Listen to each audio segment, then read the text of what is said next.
Brainstorming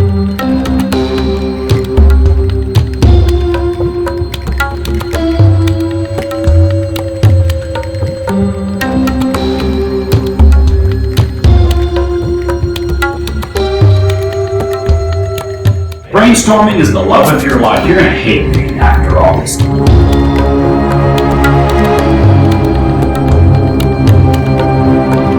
When you ask people to play roles, it busts the paradigm. I'm hung up on Harvey Oswald.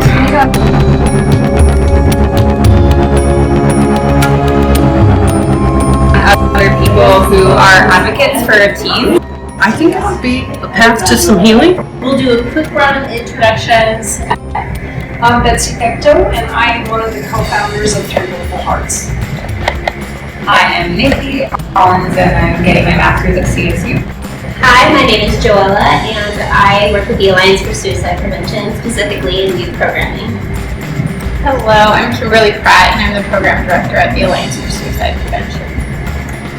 I am Carly Rayberg. I am also one of the youth programming facilitators at the Alliance for Suicide Prevention. I'm Dawn Mathis, and I'm the founder of In Situ LifeWorks. I work for the Alliance for Suicide Prevention, and I also work with the DA's office on firearm safety. I'm Jackie Ritzenmeyer, and I am the mother of a 16 and 18-year-old. I drove to Meyer, a school counselor. My name is Nikki Higgins, and I'm a social work student. Hi, I'm Emily Humphrey. I'm the Director of Criminal Justice Services here in Monroe County. The idea is that there were some things that weren't working with brainstorming, and so Rick created this process. The guy who invented brainstorming, Alex Osborne, said it got too famous too fast. People stopped going by the rules. What if I have people play a role? What if I have people take on a persona? Would that kind of ease some of all that junk that was going on? And we tried it. We had played the role of a Napoleon or whoever was president at the time. We stay away from politics now, though. Learned that the hard way. But Ruth is going to give you some roles. And Ruth is better at this than I am. Okay, she's going to give you some roles to play. The backstory of Rolestorming. We used brainstorming to try to get Silicon Valley people to help solve corporate issues. And we still couldn't get people to open up and come out with what they really felt in their heart. Because we did this same session on gun violence, how do we reduce gun violence? And we're kind of going back to back from gun violence to teenage self-harm, teenage suicide. And we just feel, like Ruth said, these are serious issues. We're gonna have some fun tonight. You guys were all great up here, and if you think you're getting away with not being filmed, don't even think about it. I'll catch you later. But we can have a good time. We can have an enjoyable time using a new tool for an important social issue. And we'll tell you more as we go along, but we did not come up with this technique to do social issues. This is part of what I do in corporations and helping them make more money, helping them stop people from leaving, things like that. Until Ruth came up and said, we should do one of those sessions on gun violence. And I didn't know how much trouble that was going to get. The idea of what can you do to reduce teen suicide? Every statement is aimed at this.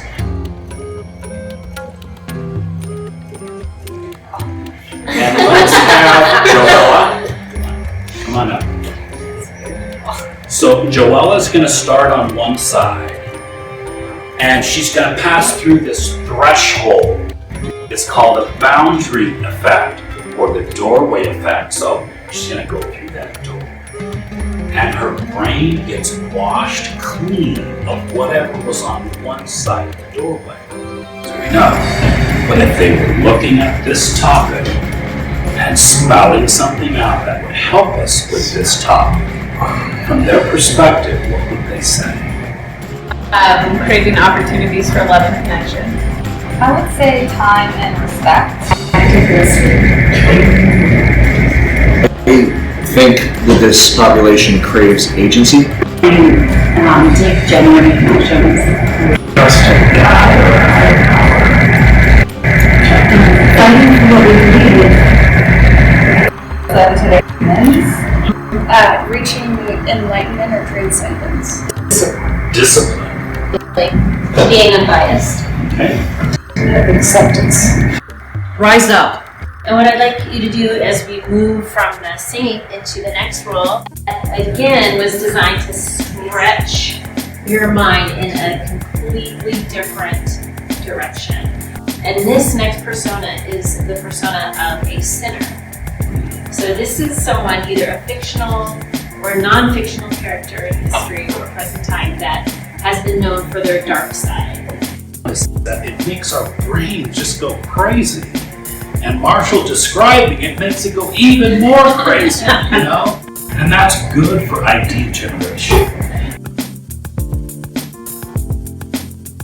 I'm gonna say something along the lines of like, get some grit, sort it out. Some sinners are like, their image is like they have more fun. Find the fun in life. Alright, I'm a little thrown off by the premise, I'm sorry. I'm hung up on Lee Harvey Oswald.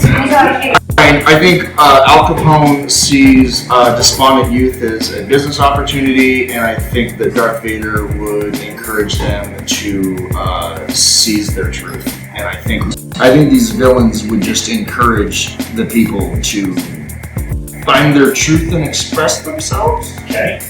Multiply imagination with these sessions. So I got a feeling there's a little bit more. Anybody have another one from the center perspective? Suck it up, be a man. That's what I was gonna say. I thought that was a little hard for us. Find the right tools. He took mine, you know, so I'll share mine. Yeah. Laura, move on. I have two. Drugs.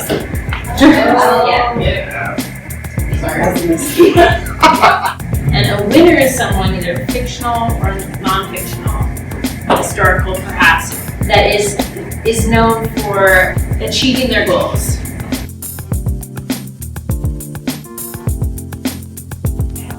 So this person might be Harry Potter, might be Jesse Owens, might be Amelia Earhart. Oh, that's what I was just gonna say. What is it? It's not real, it's just invalidating, whatever. It's in the form of a question. And I would ask that teenager, what would you love? I'm gonna say this out loud and then you can all help me put it into like 3 words. We need to fix the parents.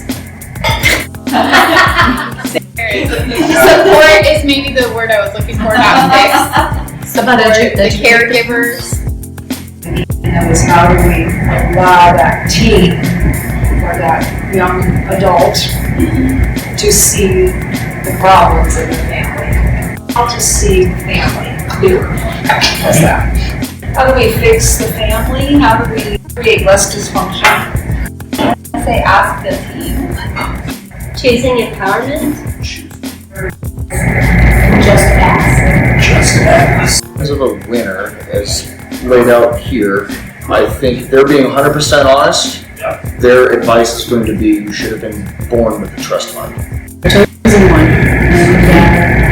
Ask the teen how we can help them, how we can support them. Yes. Okay. How about okay? What would you love? That is number 3. Okay. What does that mean? So many times so I'm a life coach. So many times when people are talking about things that are going wrong, and sometimes the solution starts with, well, then what would you love?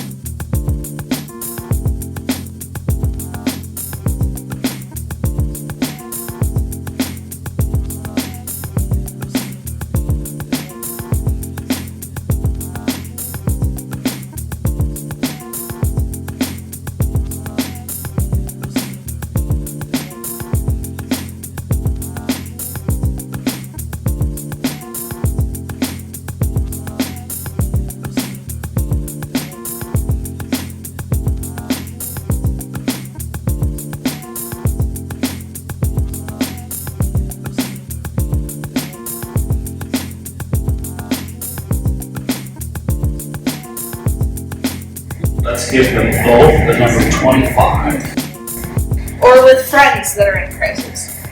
Sit down and be like, okay, what are the things that you love about yourself, about your surroundings, about your life experiences? You just voted quickly and you had 10 votes each. These are probably, if you argued about it for 2 hours, this is probably where you might come up later, but you'd be so frustrated you'd never get there. So quickly, force you to vote, narrow it down to a manageable number. As a parent, I was always terrified to ask a direct question. Called JFA, and I'm going to swear and I apologize, just ask. And they interviewed a bunch of veterans about suicide, and they said, what would you like to see? And all of them came back and said, just effing ask me. Jackie and Carly are going to do the tallying of this first round.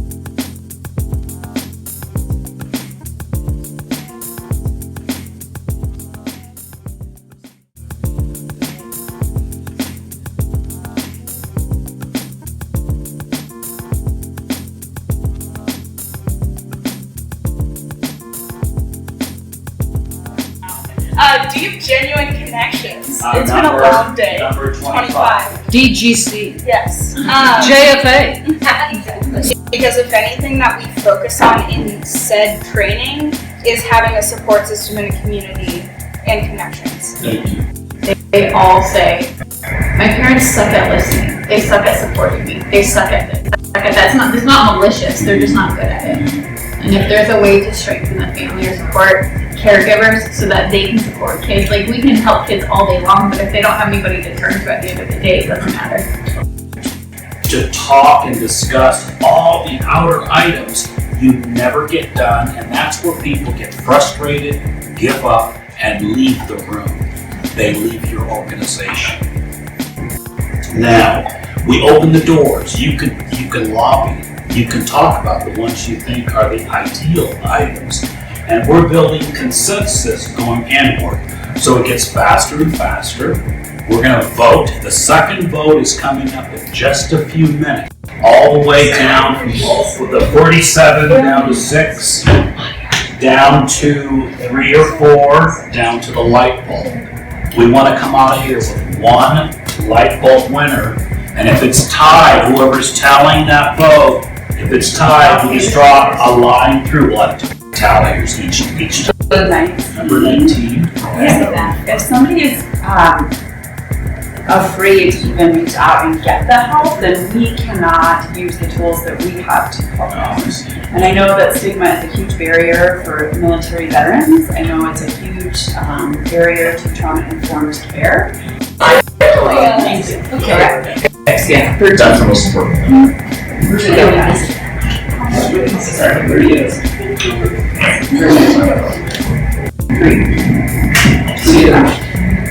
38.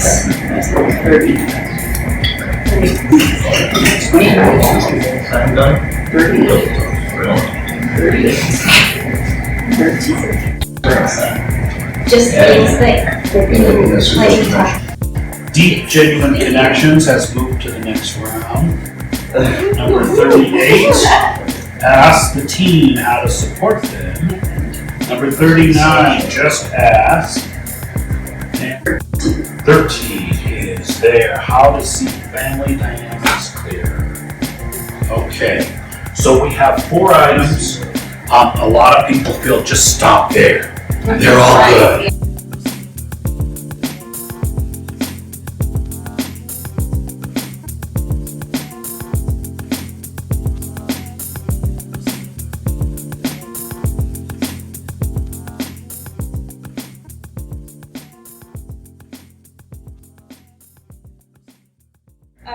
Deep, genuine connections in other areas are going to be the biggest thing that keeps them here. He was my go-to human, even though both of my parents were out of the picture.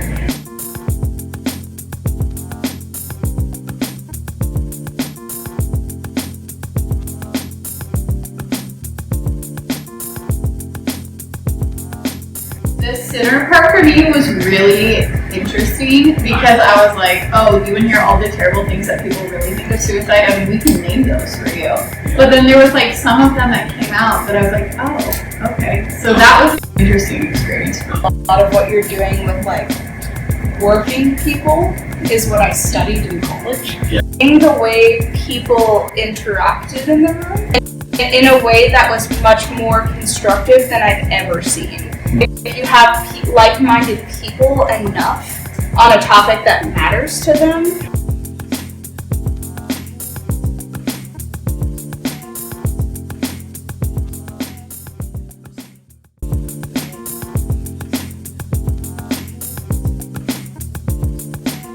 narrow discussion. I wouldn't let you talk too much or joke around. That facilitation is key for Rolestorming. Didn't have to take the heat for like, oh, this is the spinner and this is my distorted viewpoint on this. There was, I think, a lot of value in paying attention to like the voices that we suppress. It gave us permission to like explore that idea. What does that look like? Paradigms that we have about speaking out. Okay. A lot of us say, well, I can't say anything because who am I? Right. I'm too old, I'm too young, I don't know enough. But when you ask people to play roles, it busts the paradigms. The paradigms don't even know how to argue with that because you're playing a role. So your paradigms are negated in this exercise, is fine. Like thinking what would Mr. Rogers do was very helpful for me to think of like this amazing hero of mine. I never thought to put myself in those shoes. So. You didn't allow us to spend too much time thinking. It was more directly what was on our hearts, what was on our brains. In your work, in your life, if there are other solutions to be found, let's bring in diverse audiences of all demographics, all age groups to the fore. This is the bullseye, but there's other great ideas that someone might implement at some time. For them to feel like they have a voice and they're being heard and for us to see what's Absolutely. Just like.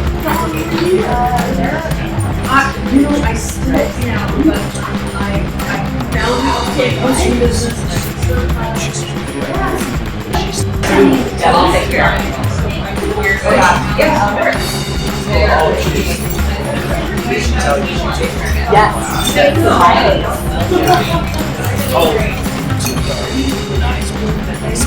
Are you guys? Oh, really?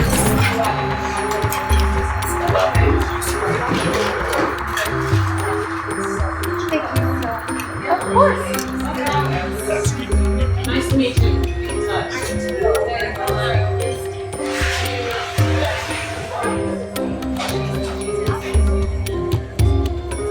yes.